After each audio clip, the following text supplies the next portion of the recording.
For Women's History Month, we wanted to highlight Sarah Armstrong Montgomery, a woman to be considered one of the founders of the women's suffrage movement in California.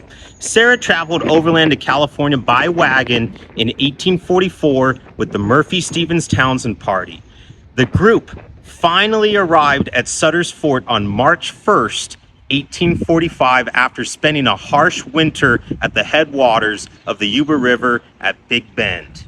Her husband, Alan Montgomery, was hired as a gunsmith here in the gunsmith shop and as a blacksmith here at Sutter's Fort.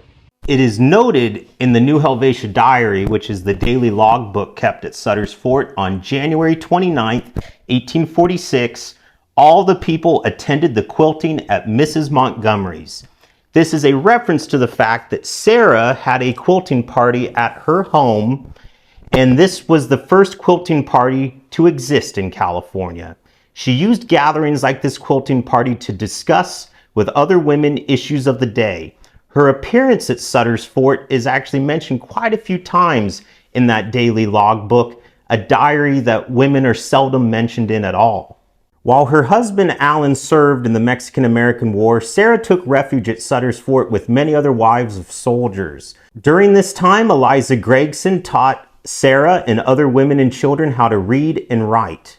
At the end of the war, Alan actually left Sarah and moved to Hawaii.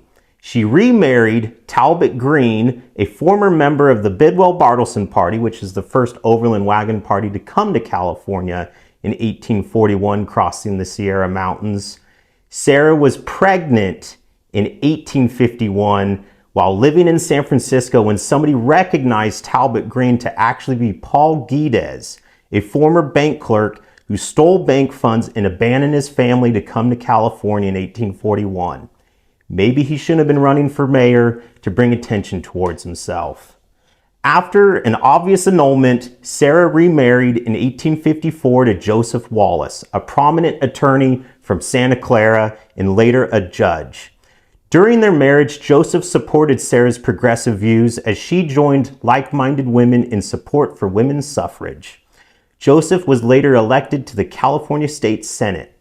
Sarah became the first president of the California Woman Suffrage Association in 1870 and successfully lobbied for a bill allowing women to practice law in California.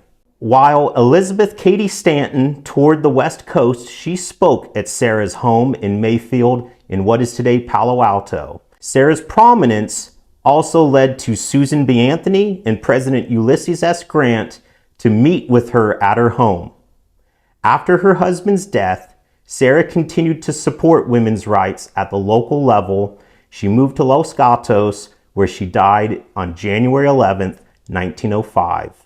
Sarah's son, Talbot H. Green Wallace, was later the California State Librarian from 1882 to 1890. Sarah Armstrong Montgomery Green Wallace helped blaze the trail for women's rights in California, where women gained the right to vote 6 years after her death.